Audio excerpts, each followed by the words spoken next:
A very good morning to all students of class 10th. बच्चे, in this video we will continue with the same chapter acid and we cover the topic chemical property which is on the page number 41. Previously we already read about what are the physical properties of acid, means physical properties, what is the color, what is its effect on skin, how the indicator changes its colors, and what are the olfactory indications. Now the next topic is chemical reaction. In the chemical reaction, first we start with reaction with active metals. Both dilute HCl and dilute H2SO4 reacts explosively with metals like potassium, sodium, calcium, and moderately with less active metals like magnesium, zinc, etc., producing metallic salts and hydrogen. क्या बोल रहे हैं? ये बोल रहे हैं कि जो डिल्यूट HCl है या हम बोल सकते हैं सल्फ्यूरिक एसिड, अगर हम इन्हें एक्टिव मेटल्स के साथ रिएक्ट करवाएंगे तो उस कंडीशन में बहुत ही एक्सक्लूसिव जो है हमें प्रोडक्ट मिलेगा. ठीक है, जैसे मैग्नीशियम को HCl के साथ रिएक्ट करवाया तो हमें magnesium chloride along with liberation of hydrogen gas, ये हमारा प्रोडक्ट होगा. तो हमें ये जो है ये एक मेटालिक सॉल्ट मिलेगा और साथ में हाइड्रोजन गैस मिलेगी. तो यही इन्होंने यहाँ पे लिखा है कि जब एक्टिव मेटल जो है एसिड के साथ रिएक्ट होगा तो सॉल्ट, और जिसे हम मेटालिक सॉल्ट बोल सकते हैं, अलॉन्ग विद हाइड्रोजन जो है वो लिबरेट होगी. और इन्होंने एक और कंडीशन बोली है कि अगर एक्टिव मेटल नहीं है, लेस एक्टिव मेटल्स हैं लाइक, ठीक है ना, ओके बच्चे, तो उस कंडीशन में भी मॉडरेट, तो हमें सेम सॉल्ट्स एंड हाइड्रोजन मिलेंगे. नेक्स्ट उन्होंने एक नोट दे रखा है कि जो नाइट्रिक एसिड्स हैं वो वेरी स्ट्रॉन्ग ऑक्सीडाइजिंग एजेंट हैं, so it is not used in the preparation of hydrogen, इसलिए वो हाइड्रोजन बनाने के लिए नहीं काम आते. ठीक है ना. इस oxidise hydrogen and form water, वो ऑक्सीडाइज कर देते हैं हाइड्रोजन को, और जब ये हाइड्रोजन ऑक्सीडाइज करता है तो साथ में पानी बन जाता है. तो ये जो है, ठीक है ना, does defeats the purpose of reaction. तो हमें जो रिएक्शन में हमें चाहिए वो हमें नहीं मिल पाता. मैग्नीशियम एंड मैग्नीज जो है ये प्रोड्यूस करते हैं hydrogen with dilute nitric acid. Only दो हमारे पास ऐसे एलिमेंट्स हैं जो हाइड्रोजन हमें बना के दे देते हैं जब हम नाइट्रिक एसिड के साथ इन्हें रिएक्ट करवाते हैं. और वो दो कौन है? एक है मैग्नीशियम और एक है मैग्नीज, Mg एंड Mn. तो यह एक कंडीशन है यहाँ पे. नाइट्रिक एसिड जो है वो बहुत स्ट्रॉन्ग ऑक्सीडाइजिंग एजेंट है जो मोस्टली क्या तकरीबन किसी के साथ भी रिएक्ट करेगा तो वो हमें हाइड्रोजन लिबरेट नहीं करके देगा, क्योंकि वो हाइड्रोजन को ऑक्सीडाइज करके क्या कर देता है? वाटर फॉर्म कर देता है.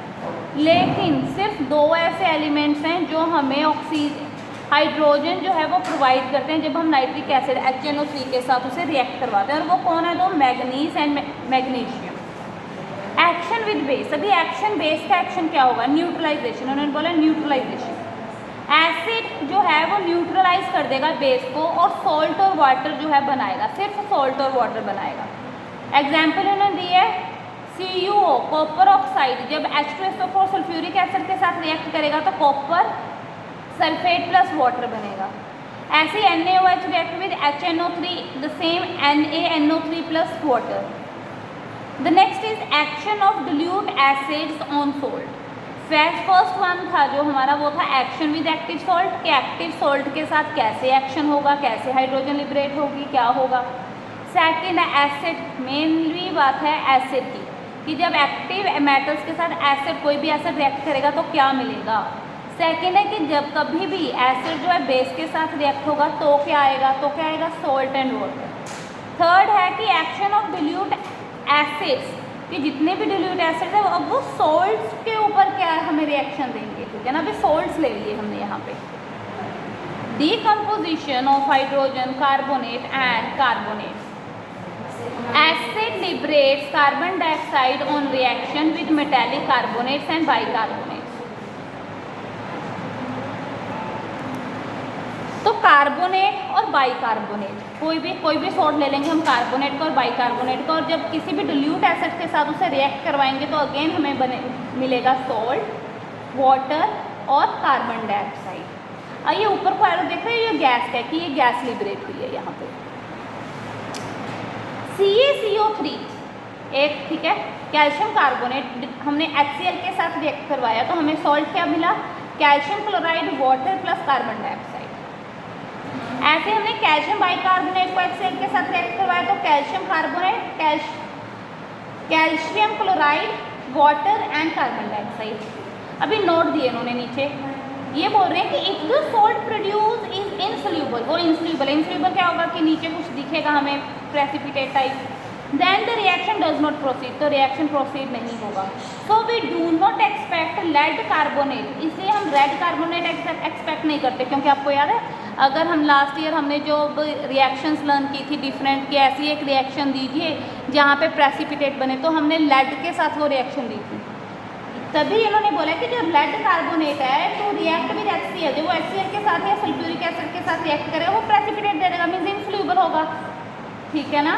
तो हम इसलिए कैल्शियम के जगह पे लेड नहीं लेंगे। Nor does calcium carbonate react with, और ना ही जो कैल्शियम कार्बोनेट है, ये कैल्शियम कार्बोनेट, कैल्शियम बाइकार्बोनेट हमने लिया है, यहाँ पे HCl के साथ रिएक्शन लिया है, ये रिएक्शन जो है हम H2SO4 के साथ भी नहीं लेंगे, इन्होंने कंडीशन रखी है ये, ठीक है ना, क्योंकि H2SO4 के साथ भी हमें जो हमें रिएक्टेंट चाहिए, वो प्रोडक्ट चाहिए, वो प्रोडक्ट हमें नहीं मिलेंगे। Now on the next page 42, यहाँ पे सेकेंड पॉइंट इन्होंने दे रखा है, the hydrogen carbonates of sodium and potassium are the only common carbonates which exist in the solid state.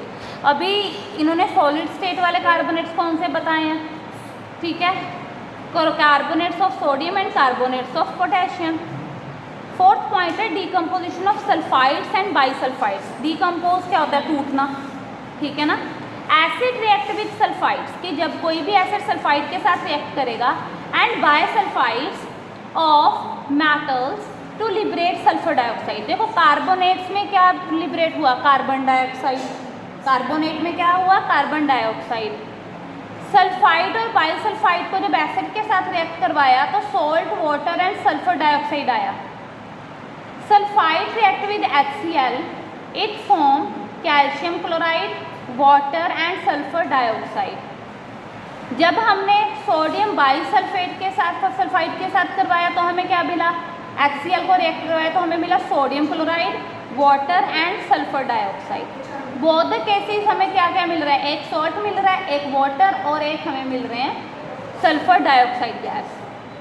जब हम डिकम्पोज किया, जब हमने सल्फाइड्स और बाइसल्फाइड्स को, अभी आगे सल्फाइड, ठीक है ना, अभी क्या आगे सल्फाइड, यहाँ पे देखो SO3 सल्फाइड, यह है सल्फाइड्स, अभी आगे सल्फाइड IDES, आई का फर्क है, यहाँ पे T और यहाँ पे I है।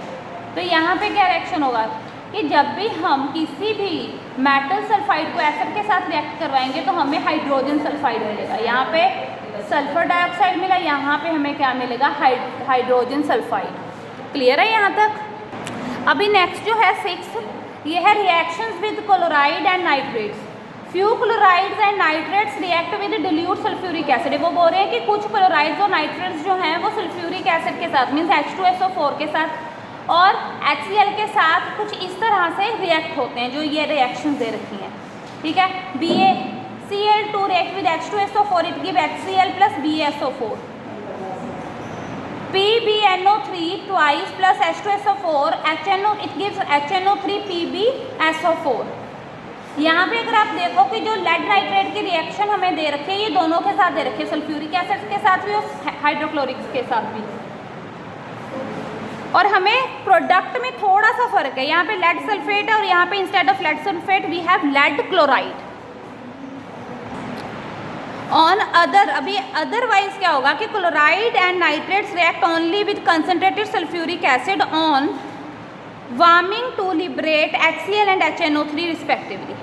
तो ये रिएक्शंस आ गई। यहाँ पे देखो, अगर आप देखो तो एरो के ऊपर इन्होंने कंडीशन दे रखी है कि अगर NaCl कंसनट्रेटेड H2SO4 के साथ रिएक्ट करेगा, लेकिन टेम्परेचर जो होना चाहिए वो बिलो 200 डिग्री सेल्सियस होना चाहिए, तो हमें क्या मिलेगा, हमें मिलेगा NaHSO4। अगर अबव है तो हमें मिलेगा NaSO4। देख रहे हो डिफरेंस, यहाँ पे बाइसल्फेट है और यहाँ पे सल्फेट है, फर्क आया ना यहाँ पे रिएक्शन में। किसके कारण, कंडीशन के कारण। सेम यहाँ पे कंडीशन के कारण, अगर बिलो है तो हमें बाई H मिलेगा, या हम बोल सकते हैं हाइड्रोजन सल्फेट। विदाउट और अबव क्या मिलेगा, ओनली पोटेशियम सल्फेट। तो इन बातों को थोड़ा ध्यान से देखना है कि अगर आप रिएक्शन दे रहे हो तो रिएक्शन में आपने ये कंडीशन जो है, यहाँ पे कोई कंडीशन लिखी है अगर, तो वो कंडीशन को आपने फॉलो करना है। ये बहुत इंपॉर्टेंट टेबल है, यहाँ से 1 मार्क का आपको क्वेश्चन आ सकता है कि एसिड कौन सा और इसके यूजेस क्या क्या हैं। ये मेन एसिड्स हैं, क्लियर। तो बच्चे यहाँ अभी इसी के बाद आपके इंटेक्स्ट क्वेश्चंस आ गए। ये इंटेक्स्ट क्वेश्चंस मैंने आपको सेंड किए हुए हैं। अगर आपको यहाँ तक किसी भी बच्चे को कोई प्रॉब्लम होगी तो मैसेज कर देना। Read the chapter acid part carefully, any problem you concern with me. Thank you very much.